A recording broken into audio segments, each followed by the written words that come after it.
My name's Dillon Landry. I'm going to demonstrate on how to unlock your vehicle if you ever lock it up, and I know it's going to happen to a lot of you. It happens to everybody at one point in time. Some get very unlucky and it happens a lot. Now, what I will actually show you it'll save you time, it'll save you money, and everybody likes to do that. So the three tools I have actually chosen to show y'all is a long rod, an L tool, and an S tool. Now with these three you can unlock just about everything there is out there. What I have here is actually called an air jack. It can be used as a wedge as long as you know how to insert it into the vehicle. Now you can also use a piece of wood depending on what you have, a piece of cardboard, anything you need to use the L tool and the S tool. Now with the long rod you'll have to use your air jack. So what you'll do for your long rod is insert your air jack at the top corner of the vehicle, and you'll pump it out just enough to fit your long rod inside the car.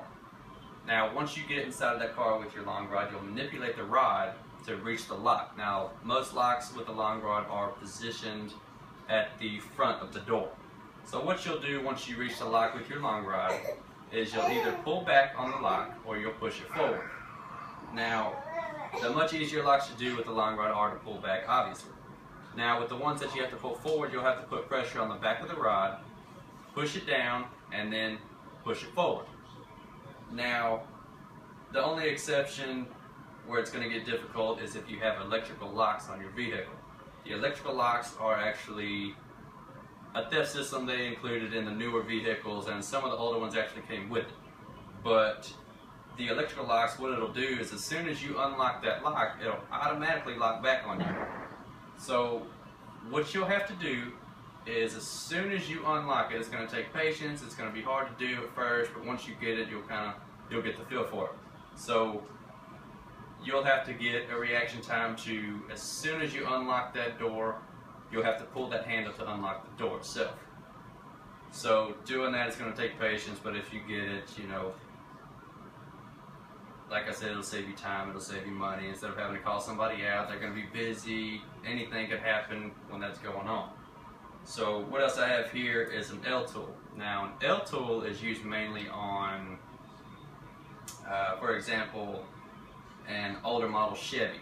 Now, an older model Chevy truck is a slide lock, so on the door, that lock's going to go front to back, and what you'll want to do is actually insert your jack in the center of the door, pump it out enough to reach your L tool inside of that door, and then as soon as you get into the door, you'll turn the tool towards the front of the door.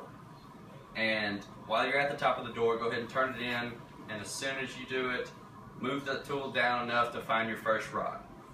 What you'll do when you get to that first rod is actually rock your tool forward. Now, if you don't feel anything happens or you feel too much force or pressure being pushed back on you, then you need to get off of that rod, push it down a little bit further, and try your next rod. You'll do this until you find the correct rod. Once you do it, it'll be very simple. You'll feel it rock forward, and your car will be unlocked. And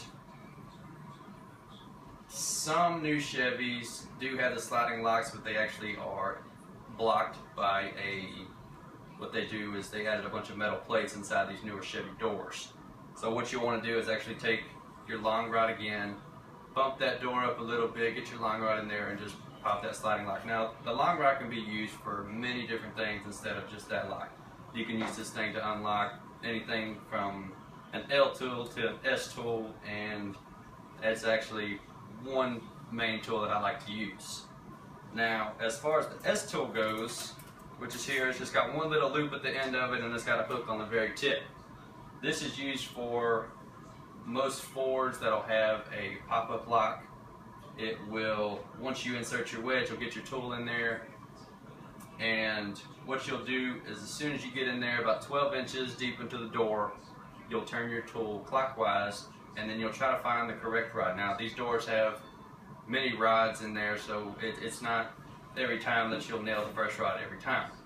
So you'll always as well want to go to your passenger side door instead of the driver's side, just in case you mess anything up. Now the driver's side door will have all kinds of electrical things, and some trucks are work trucks, so you won't have any worry about messing anything up, but most daily driven trucks have power windows, power doors, trunks, anything like that on the side of your door. Now if you pull wires out of there, you will have to replace wires and then they will not work anymore. So it's very wise to actually just go to the passenger side door and start there. Just in case anything happens, you'll have something messed up on the passenger side door instead of your driver's side door that you use most often. Now your S-tool, once you're down in that door, finding that rod, it should be very simple. You shouldn't have to use much force. And you'll try to actually wrap that tool on the tip. You'll wrap it around that rod and just simply lift up on it, and it should, you know, the lock itself is very visible from the outside of the car. So you'll be able to look in and tell if you're playing with it or not. That lock is going to bounce up or down. It's going to move a little bit. So then you'll actually know if you're on it or not. But that will actually conclude what I'm trying to demonstrate to you as far as unlocking your car. If you do end up getting it, practice a little bit on it. If you want to know more about it, just practice on your own vehicle. You can lock it up yourself, sit in your own driveway, keep your keys in your pocket just in case you can't get it, but you can practice on it. Once you get it, you can help your family, your friends, save time and money, anything you want to do. Again, my name is Dillon Landry, and this is how you unlock a car.